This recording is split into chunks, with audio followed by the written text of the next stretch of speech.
Oftentimes when you go to sports games, it's for pure entertainment. But when there's a pause in play, it's an absolute blessing for the entertainment level to continue or heighten. Joining Nick Doyle TV today from the beautiful Aces ballpark is the voice of Northern Nevada sports, Payne. Chris, how are you? I'm well. How are you? Thank you so much for joining me. And I want to start with a fun topic, how we originally met. We were doing some celebrity local pizza pepper tasting. Yeah. Do you remember that? I do.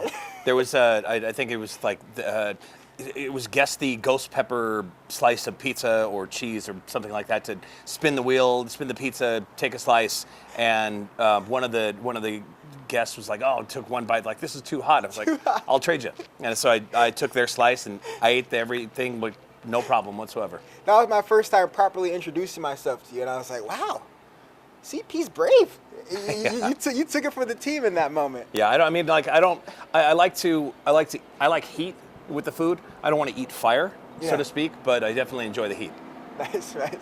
I think I never got the pepper. Maybe I was playing it wisely or I was acting shy. I never got the pepper, so lucky me. Absolutely. Lucky me. Cool.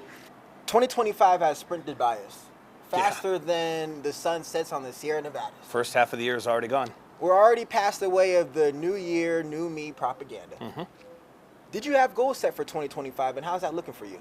One of my goals while working with the Reno Aces in particular is to, and this goes for every year. So last year was fun, the year before that was fun, but every year being the MC for the team, I look back at how we performed as a complete unit and how we could be stronger and or faster and or better. Not necessarily bionic, so to speak, but how we can be more efficient on the field with some of the time that we have, how we can entertain, keep the fans engaged and entertained while still executing every facet of the game that we're doing on the field.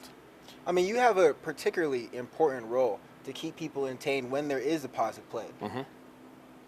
Where does your passion for that stem from?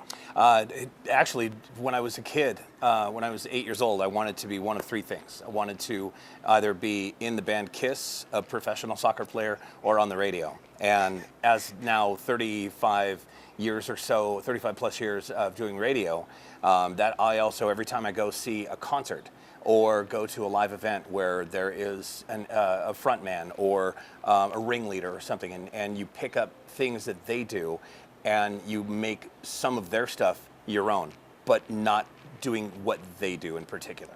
I mean, there are a couple of things that, for instance, recently I saw Limp Bizkit open for Metallica, and there was a part where Fred Durst was addressing some of the room and some of the crowd, and there were sections of Levi Stadium that weren't necessarily shaded off, and so people were in the sun, and Fred Durst said, hey, you guys in the suntan section, how you holding up? And I hung on to that. I thought that was funny, so now when the camera here at Greater Nevada Field pans around, and sometimes if it lands out in section 115 or out on the grass, I'll refer to that. Hey, you guys in the suntan section, what's happening? Even when I'm trying to master my craft, I struggle to sit down and watch other people because I don't want to put myself into the box. I'm sure you feel the same way, but I will take bits and pieces from other creators or professionals and try and bring it to my craft as well.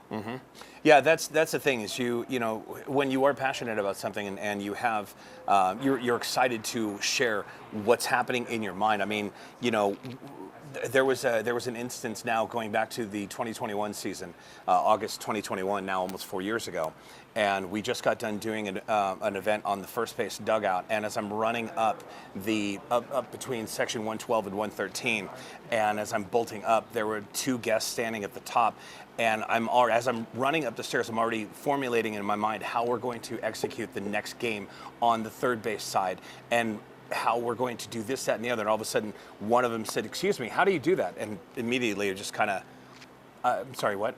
And he goes, how do you do that? How do I do what? And he goes, how do you stay, we have maybe 3,000 people here. And I said, I learned a thing a long time ago from the lead singer of a band called The Cult. And I asked him, I said, look, last night you guys played in Reno, where you played in front of, close to 5,000 people. Tonight, here in Sacramento, you've got about 1,000 tickets sold. How do you balance, how do you do your show? And he said, I'll tell you right now, we don't do that at all. He goes, we give you the same show whether there's 10 people or 10,000 people. And I told the guests the same thing. I said, you know, whether we have 3,000 people or 10,000 people, I want to make sure that whoever's here is as entertained today as they were yesterday, and they'll be even more so tomorrow. That's important because it could be someone's first time attending a Reno Aces game. Correct. It could be someone's first time seeing you entertain and galvanize the audience. Yeah. So it's important to always bring your A game, isn't it? Yeah, absolutely. There was another guest who we had during the last homestand where he was actually in town from Phoenix. And he said, you know, we go to Diamondbacks games all the time. This is our first time in Reno, first time watching any of the minor league stuff that you guys do. And you, in particular, are very good at what you do. And I was grateful for that kindness. And I mean, still to this day, I don't take any of it for granted. I don't let any of the success of what we do on the field go to my head. I don't let any of the comments that fans make, good or bad, go to my head. I just want to make sure that if you're here, whatever's going on outside of the gates of this stadium right here, it's left out there, and you come here and we are able to entertain you for however long the game lasts. That's amazing. That leads me on to the next question I wanted to ask you is being present in the moment. I take pride in being present in the moment, and oftentimes my family or my peers or strangers that I see on the street, they'll say, Nick, what's next? What's going on for you? What's next? What's next? I'm like, I'm enjoying where I'm at, you know? Right. Do you have a what's next for you, or is there a vision that you're chasing for yourself right now? More so, as I kind of touched on a couple of times already, more so to make tomorrow better than today. And like I saw a video of Kobe Bryant shooting free throws a long time ago. He was shooting free throws and he was practicing and practicing and practicing. And the more he practiced, and there was even a player, I think it was one of his rivals who was watching him at the time, if I remember how the story goes right, and said, you know, why are you practicing for so much? He goes, why aren't you? Yeah. And that's where he kind of left it. And Kobe was so good at what he did. And, you know, it was incredible to watch. You know, LeBron, still incredible to watch. Michael Jordan, Damian Lillard, like the athletes who give their all, but they're still not satisfied. That's how I feel. I'm not satisfied at times in my head when after we do something, we can do that better. We will do it better. And you don't harp on people. In fact, if anything, I do whatever I can to continue to build up the team that I work with, because the more positivity that they receive, the more they're going to exude. I like that. So you mentioned some big names there. Jordan, Kobe, Damian Lillard. LeBron. All the above, LeBron. Yeah. And they're all known for being fantastic basketball players and good gentlemen off the field as well. What does Chris Payne want to be known for forever? Wow. Someone who's passionate, someone who's honest, and someone who's not afraid to be honest, while at the same time giving the best that I can, doing the best that I can every day. And if I'm not doing the best that I can, then encourage me to do or be better, encourage me to work harder on my strengths, not so much the weaknesses, and really help draw out more of what it is that you enjoy watching. When you mentioned that you're always living in the present, but you want to make that present moment better, are there weaknesses that you're working on that you try and bring to the ballpark and like, I'm going to do this better today? If so, what are those? Absolutely. Communication is a big thing. I'm, like I said, after doing 35 plus years of radio, communication, like, it's a big thing. And if you just kind of sit on something and you don't tell your coworkers or you don't tell your family or your friends or whatever something that you want to, and you hold it in for however long, they won't know to help make whatever moment better the next time.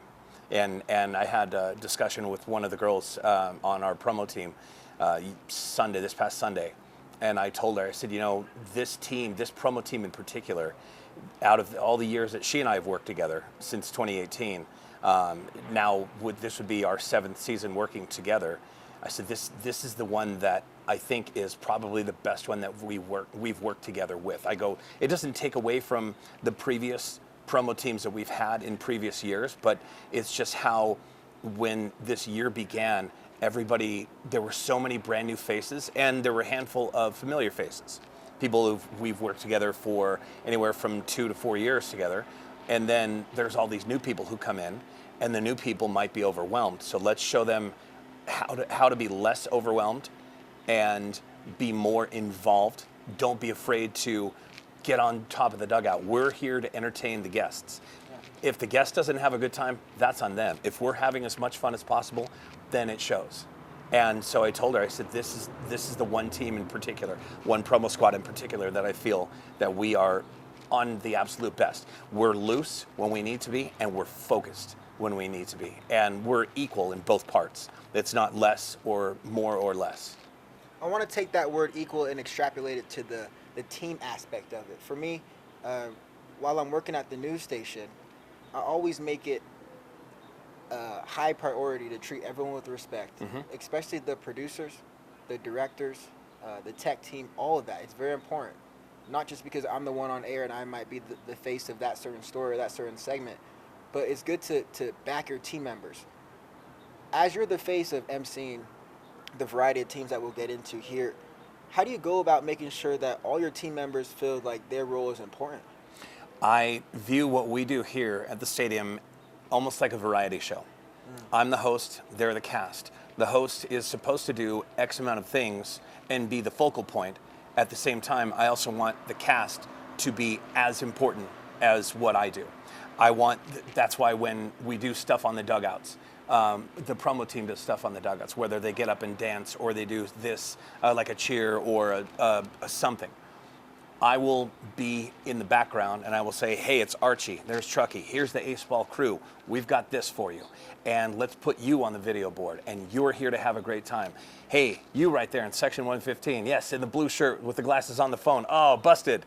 You know, it's, you heighten these moments and you make people, whether they're engaged in their seat watching the video board or they realize they're on the camera and they're waiting for their moment and they watch the video board and all of a sudden they see themselves and they're watching themselves freak out, even though they could easily turn like another 10 degrees or whatever to the right and look right at the camera and then really be engaged while their friend might be recording their appearance on the video board. It's all about that moment right there and keeping everybody as engaged as possible.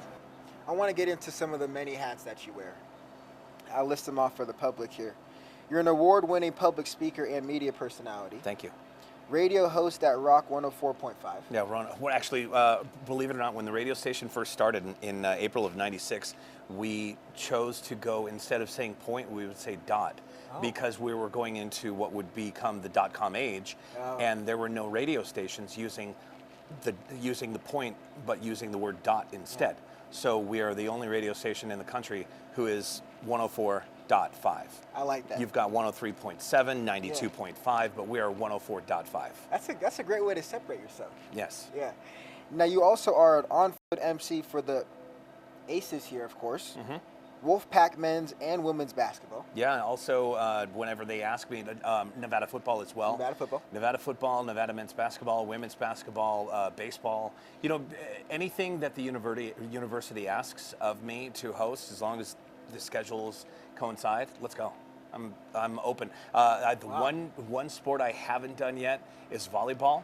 I don't know how that would be scored or how it would be announced, but I'm up for the challenge. You could probably turn the city up at some volleyball matches. I'm ready for it. Yeah. I loved playing volleyball as a kid. Oh, so do you still do Reno Ice Raiders? Reno Ice Raiders as well. Because also that's another thing. People ask, you know, what do you do in the off season? Because they're only used to seeing me here at Greater Nevada Field. Yep.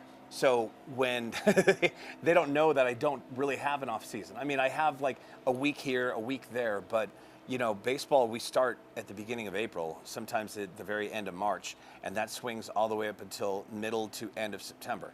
So that's Aces focused. As baseball is wrapping up, then Nevada football kicks in. As baseball is dropping off, football then goes by itself for about a month and a half, give or take, until the middle of October. That's when hockey starts. Now it's hockey and football. And then we go to the beginning of November. Now we have football, hockey, and basketball. As we get to the end of November, football drops off, and now it's just hockey and basketball. Wow. Going into March, the beginning of March, basketball drops off, hockey's still going until the end of March, and here we are, back to now what would be the 2026 season for Reno Aces baseball. How was your winter? Yeah, so, yeah, literally. So it sounds like you don't have much time for yourself, but you just make it work. I do, and you know, I'm not ashamed to say that no, I don't really get a lot of time, and I actually put myself in that position, and I'm okay with it. I enjoy it. There, like I said, there are times where I'll get a week or two off, and I will like plan ahead. Yeah. Look at, you know, I go to one of 3 cities of sanctuary for me, which are Buffalo, Chicago, or Seattle, and I'll look up what's happening in those cities during that time. How much travel time is it going to take me to get to these places? You know, what's the cost of the hotel? How much is the food going to be? Like, how much can I budget for whatever fun things I'm going to do while I'm there? And then capture as many memories as I can on my phone, and then come home, edit some photos, and maybe share something on social media, or just hang on to it for myself. Yeah. I'll talk to you in a second about balance. Okay. But my question to you is, from all those hats you wear, which there's many, which do you enjoy the most doing? Reno Aces, hands down. I mean, 30, like I said, 35 plus years in radio. Yes, radio is one of 3 things I wanted to do since I was a kid. That's been my career. It's been a fun one. But the Reno Aces, hands down, because of the engagement that there is with the fans when you are able to interact. And, you know, like how you and I are having a conversation right now, this to me is as important as being on top of the dugout and playing a game like a category challenge with Mike, who is going to have 15 seconds to tell us how many, before that, you're going to win a gift card to the team shop, but you got to tell us in 15 seconds how many NFL teams you know in 3, 2, 1. And you know, because you get pressure's on. You get a lot of fans who, this is going to be so easy. This will be such a cinch, and then all of a sudden, boom, you go 3, 2, 1, and then they clam up, and you all of a sudden their brain is like seizing up, and you can feel like their ears just slowly coming in, and like they can't hear anything from being shouted. Steelers, Raiders, Ravens, Bills, Cowboys, and Commanders, Seahawks, and by now, 7 seconds has already peeled off. Yeah. The time doesn't, and I warn everybody going into that game in particular, like, hey, time doesn't stop. It's not, hang on, let me think about this. Oh, yeah, no. It's 15 seconds beginning to end. And all of a sudden, boom, upstairs, a PA, Taylor, Corey, or otherwise will say, all right, time's up. I'm like, all right, well, Frank got 10 teams. Let's see how many Tim Tawa gets. Yeah. Tim, take it away. And all of a sudden, Tim will rifle off however much, and I will count, pressure, time's cooking down, and all of a sudden, like, Frank's the winner. And the place, goes bananas, and Frank's all psyched, and next thing you know, they steps down, and then then in that time frame when I'm like, have a seat down, or come on down here, we'll get you your gift card. That's at the time when I'm looking at the clock on the field, the pitch clock on the field, to see how much time we have to get off of the dugouts, because we have to have everything wrapped up by about the 35-second mark on that clock, because if there's a pitching change, then it has to be even sooner. So maybe 40 or 45 seconds on that clock, because the PA may have to say, now coming into the game for Tacoma Rainiers, Edgar Hernandez or whatever, and now batting for the Reno Aces, number 23, Jake McCarthy, or whatever it is, but we have to find a way to execute all that stuff in that time frame. Wow. Yeah. That's true efficiency. It has to be. I've seen you perform at the Wolfpack men's basketball. All right. I've been to a couple Aces game as well. But you have a certain persona and charisma about you when you're out there, whether it's on the dugout or running through the stands, hyping up the city, whatever it may be. Do you have to, are you being yourself, or are you being a character? 100% myself.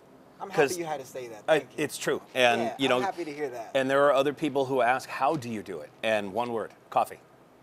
Caffeine, a miracle drug. It's coffee is that's my gasoline. Yeah. And I always have an iced coffee before I do Nevada men's basketball. I have coffee before we do a day game here at Greater Nevada Field.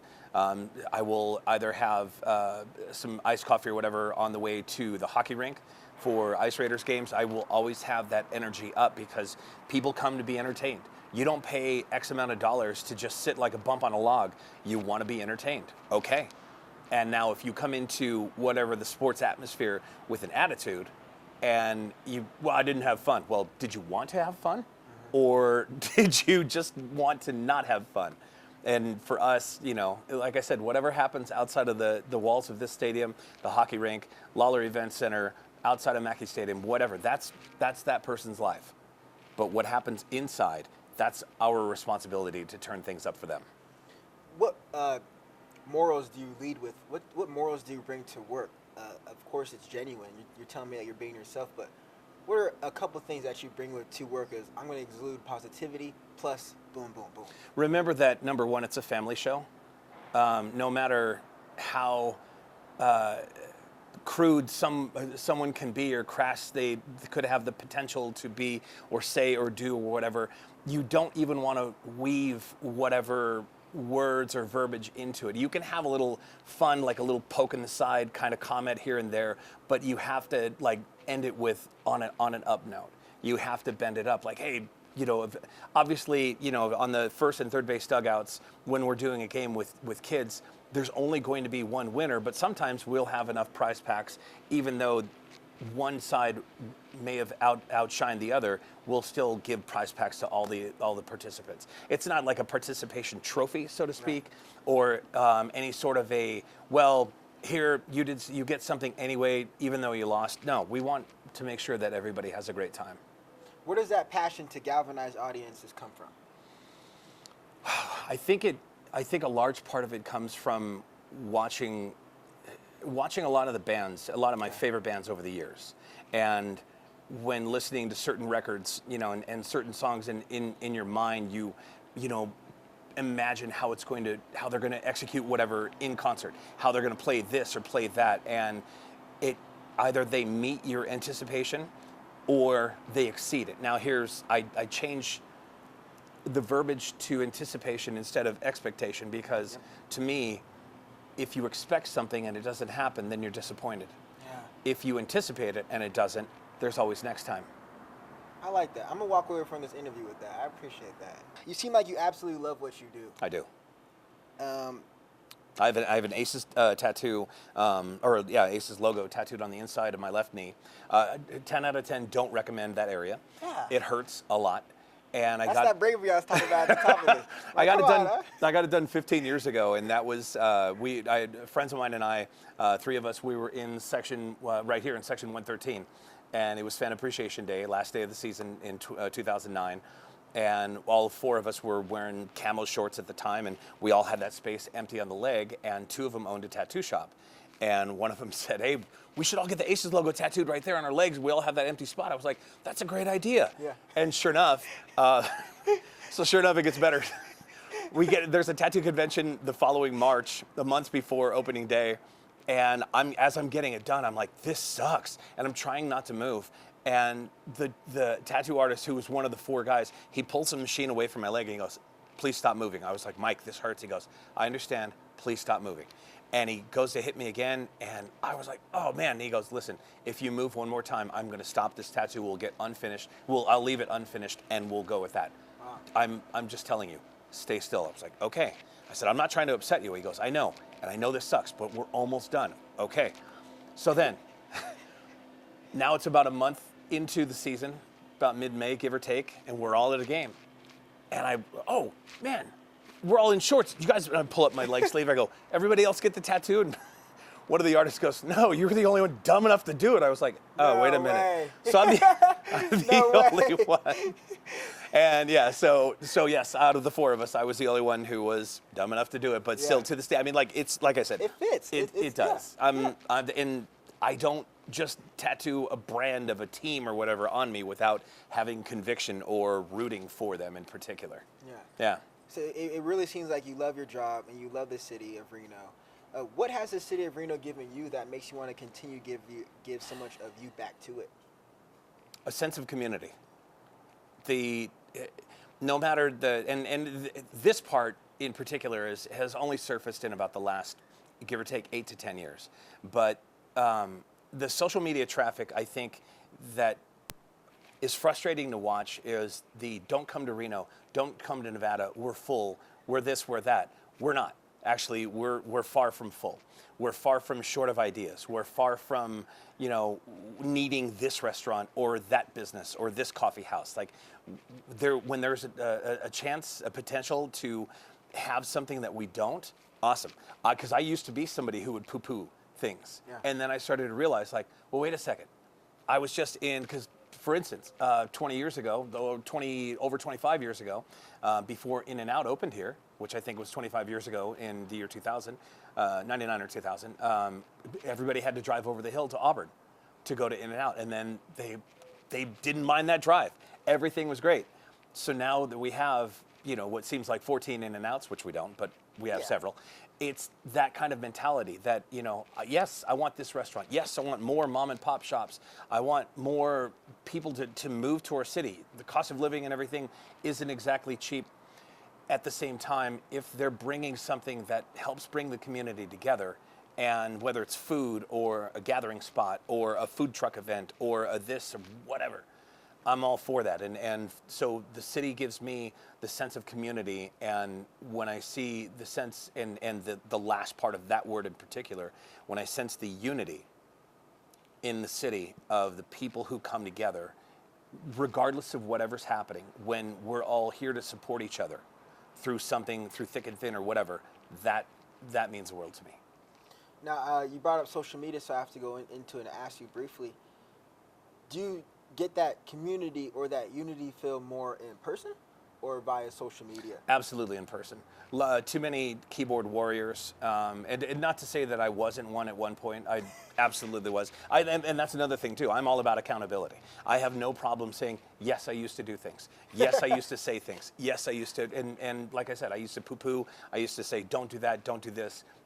None of that. No, I'm all about accountability because as you move on in life and as you level up, so to speak, as I just hit level 57 the other day, you have that sense of, things are real. Life is real. We can't always, hide behind a keyboard or this or that. If someone comes up to me and says, hey, why did you do this? Wow, you know what? I was probably out of my mind that day. And after thinking about it, I may have made a bad choice. 57, you look good, man. You still got that young energy, too. Thank you. I mean, your schedule's... No, coffee. Yeah, good point. I'll often catch myself getting caught up in my career, whether it's news reporting or informing the public, or content creating or building my personal brand by acting or commercials. How do you find that balance in your career and not letting that identity just consume you? I've actually curtailed my own social media. When I have time to share something or post something, it has to be of something of importance or something that I find either funny or I'm passionate about. I used to be, and I go back and look at some of the things I shared even 10 years ago versus what I'm doing now versus what I did 5 years ago. And you realize that there's a lot more to life than what's behind the screen on your phone. When you're able to see real life in front of you and you're able to see whether it's, you see someone sleeping on the sidewalk. Some people would take a photograph on that, put that on social media and go, wow, the city's not doing their job, or wow, this, or wow, that. Instead of maybe going to that person and, hey, are you okay? Would you like a bottle of water? Do you need a sandwich? Can I get you some clean socks? Something, if you're the one that is the person to help be the game changer, then I think that's how we can all help each other out just a little bit more every day. Okay. But for career-wise, say you're just going grocery shopping. Hey, is that Chris Payne, the MC? How do you go about balancing your life or detaching yourself from Chris Payne, the MC, versus who you are as a man? I have to remember first and foremost that not only am I in the public eye as much as I am, but I'm under a big microscope. Oh yeah. And I feel that. No matter hopefully you'll get a kick out of this, but kind of like the tattoo story. There are many hats, obviously, as you touched on, that I wear. Nevada Wolfpack MC, Reno Aces MC, Ice Raiders, MCPA. I'm on the radio. Do a segment for the city of Reno. I MC events for nonprofits in Northern Nevada. I help out wherever I can. But no matter the accolades that I have, even being in Nevada Broadcasters Hall of Fame, there are still some people who only know me as Hot Dog Man. Wow.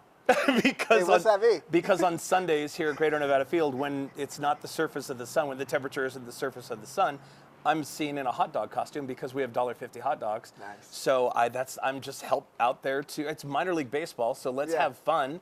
not take it so serious, and I'll wear like mustard-colored socks, and then maybe the color of the shoes will be another condiment. So if I have red shoes or green shoes, you've got ketchup or relish, or if I wear white shoes, there could be onions or sauerkraut or whatever, But you do that, and you create that experience for the people because, Mom, look, a giant hot dog, and all of a sudden, like, oh, look, it's Hot Dog Man. Oh yeah. And so then that's how the kids get to know me.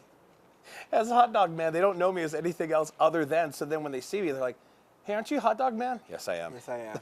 Loud and proud. Yes, I am. I don't hide from it anymore, and I just kind of laugh. So I even told a couple friends in the music industry about that, and they're like, "That's hysterical." I go, "Yeah, but I mean, like, I do other things." They go, "You're going to be Hot Dog Man on our phone from here on out." I'm like, "Okay." That's just staple for it. I'm fine. Do you have a memory after over a decade of emceeing?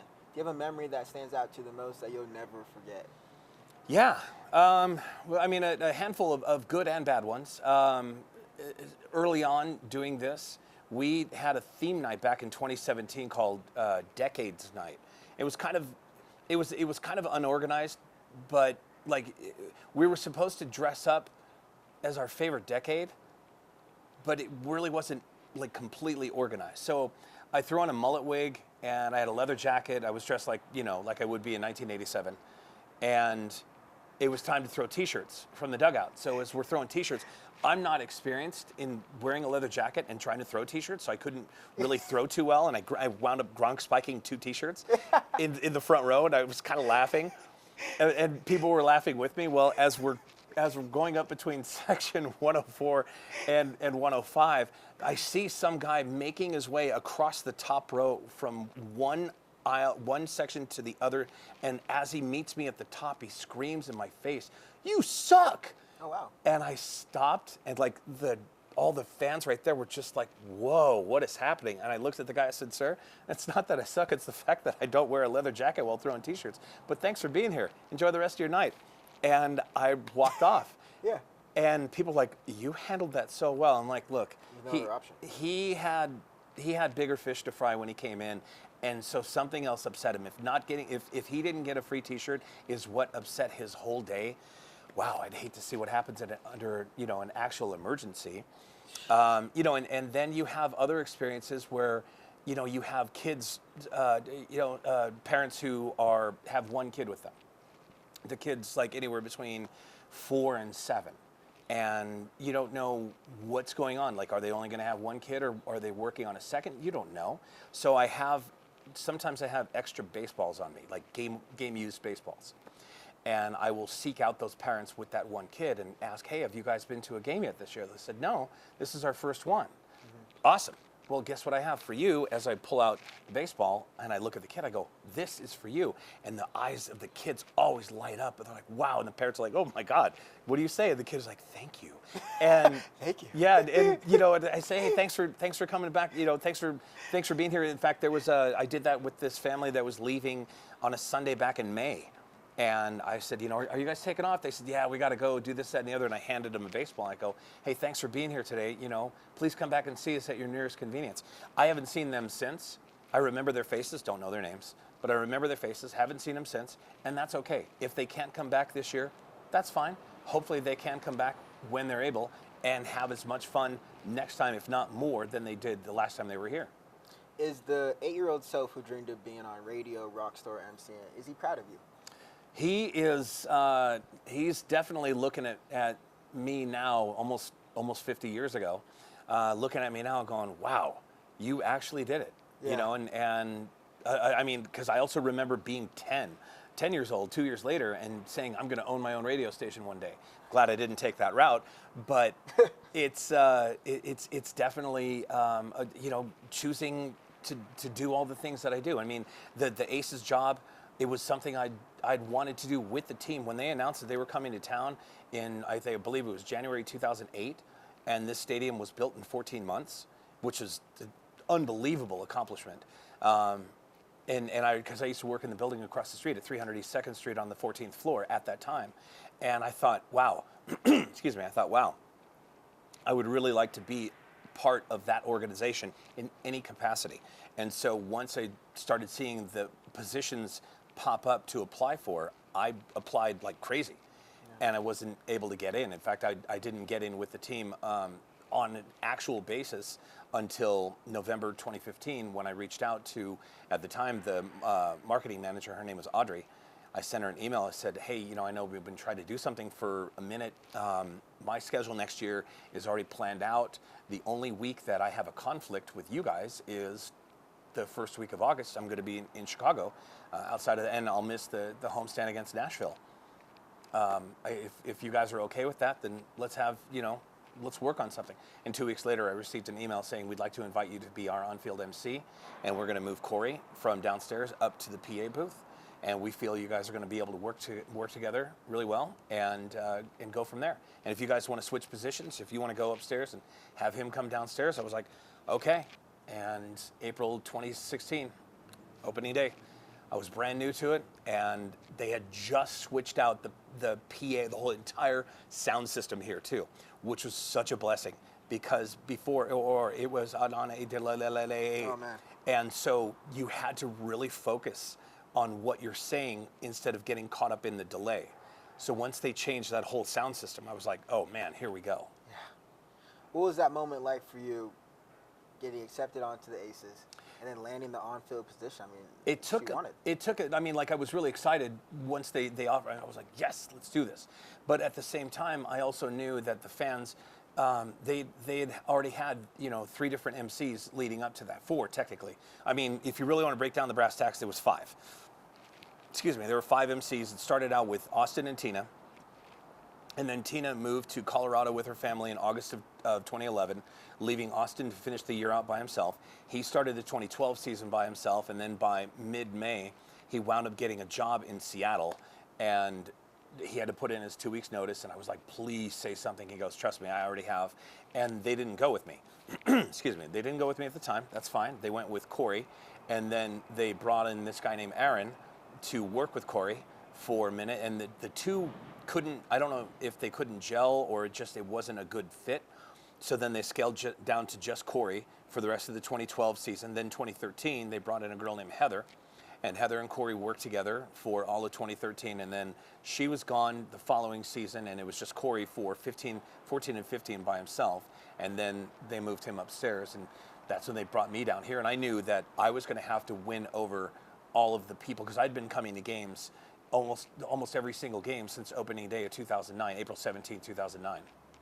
Wow. Yeah, and one of the greatest things was watching this whole area be like leveled when there was a fire station and like a rundown motel in this area right here, and watching it get leveled and then dug out, and helicopters flying in the light poles, and watching the seats go in, and watching the baseball stadium come up together, and watching them test the lights and all of the things. It was unbelievable. That's why it's so important to me. In fact, this is how much I love this place so much.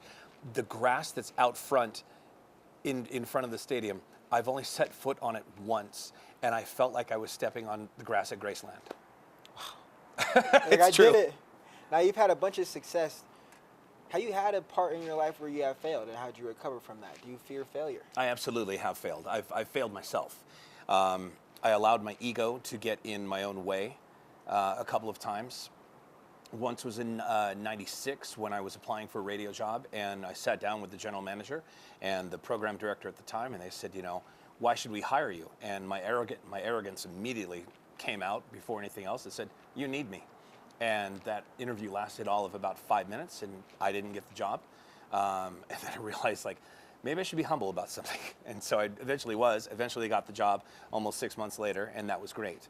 7 years later, in 2003, I found a way to get fired from a job in Sacramento, radio job in Sacramento. A listener had sent in an email saying that I was the absolute worst radio DJ that they had ever heard in their lives, and I should consider quitting radio altogether. And I, again, let my ego get in the way, and we had autonomy of our own website pages at the time, and our pages on the radio station website, and I posted that email on the website right as I was going on vacation. Said, what do you guys think? I'll see you guys in a week. I'll talk to you guys in a week. And that person wound up receiving well over 100 death threats, as I come to find out later when they were firing me. They received well over 100 death threats, and the radio station wanted absolutely nothing to do with me at that time. And I think that was a huge part of me not being able to get any other employment at any other radio station for that year in particular, because I think it was a lesson learned that I couldn't be that egotistical person, and that was not good. That was a very humbling moment. So I get a call from a radio company here in September of 2003 that said, "Hey, we'd like you to come up. We'd like to interview you for a new station we're going to put on the air. Would you be interested?" I said, "Absolutely." And then shortly after that, they hired me in January 2004 and moved back to Reno. Got the job. It's a beautiful story. And thank you. And even it's like mistakes made along the way in between January 2004 and where we are today in 2025. In that 21-year time frame, I've also made other mistakes that, again, back to the beginning of this, accountability. I'm really big on accountability and owning up to my mistakes and realizing, don't do that again. Yeah, that's important. One of my final questions to you is that when humans fail, there's immediate some sense of judgment attached to it. Mm-hmm. Or even when you're doing well, there's a sense of judgment attached to it. Do you think you're judged more nowadays based off the content of your character or the accomplishments that you've done? I think it's more the content of the character. There are people who will absolutely point the finger at me. And those who've been following my journey almost since day one of getting into radio, doing radio, doing a bunch of different things around town, being involved with nonprofits, and my family tells me at times, you can say no to things. And I tell, I tell them all the same thing. I feel if I say no, that I won't be invited back. And they said, no, you actually, because you do so much, people know they can invite you back. You should know that you can be invited back. But the content of the character, back to that real quick, is, again, back to sometimes being too honest, sometimes being too passionate. And to some, it's a detriment. To others, be careful, be mindful of what you say, be mindful of what you think. And I don't want to upset the apple cart, but at the same time, if I'm not vocal, or if I don't say something, if I don't have passion in what I believe in, and I'm not able to express that, then I feel I'm suppressing something, and that's not healthy. That's not good for my character. That's not good for my passion, and it's not good for the surroundings overall. I mean, so much to where I've asked the president of baseball operations here, Eric Edelstein, I've asked him, hey, I know you follow my social media at times. I know you follow some of the things that I do. Am I too much? And he said, no, you continue to be you until you have to ask for forgiveness. I asked the same of my supervisors at the university. Am I too much? No, keep doing it. I've even asked Coach Alford on men's basketball. I said, Coach, we're too loud. He goes, you're not loud enough. Okay. Bet. So, I mean, turn the city up. Yeah, but I also know that there's a line that is drawn. If you walk up to it, you go as close as you can to it without going over it. That's what I want to do every single time, no matter if it's something here at Greater Nevada Field, something at Lawler, something at the ice rink, Jennifer M. O'Neill Community Ice Arena, on the air, a phone call, a contest, a something. You always want to push yourself to be harder. Kobe Bryant with the free throws, constantly throwing and going and practice and shoot those free throws, because you never know when that shot is going to come in handy. And then when he got questioned about that, he turned it back on them. How come you're not doing more? Exactly. And you're always doing more. I appreciate that. I one of the reasons why I also wanted to talk to you is because seeing you on social media and seeing you out in the community put smile on people's faces, for me, it's inspirational. I'm trying to be like that. I'm trying to be able to galvanize a large audience like that in person and be able to always exude some sort of positivity in a world where it's so negative. So that's the thing is you. I mean, there are peaks and valleys in this world. Yeah. We have a lot of. I mean, there's a lot of good and bad. It's how we react to something. Someone can tell you all day that you're the worst DJ. How you respond to that is a big part of how your character speaks for what you do. I appreciate that. Well, thank you again, Chris, for joining the show. Thank you, Nick. Good luck. Best of luck to you, to the rest of your campaign, rest of your career here in Reno, and of course, good luck to the Reno Aces. Yeah, absolutely. As they turn out this back. You know, we are still pushing. You know, doing any sort of a push that we can to win out in the second half of this season. And if we can, then we get to go down to Las Vegas and play Las Vegas in a 3-game series. And if we can beat Vegas in Vegas, then we get to play for the championship again in Vegas 3 years after the last time we were there. This time, getting the job done and bringing home that iron, bringing home the trophy as we did back in 2012. Bring it home, baby. We gotta bring it home. If you enjoyed this at all, laughed, smiled, learned something, hit that subscribe button and share with a friend. See y'all soon.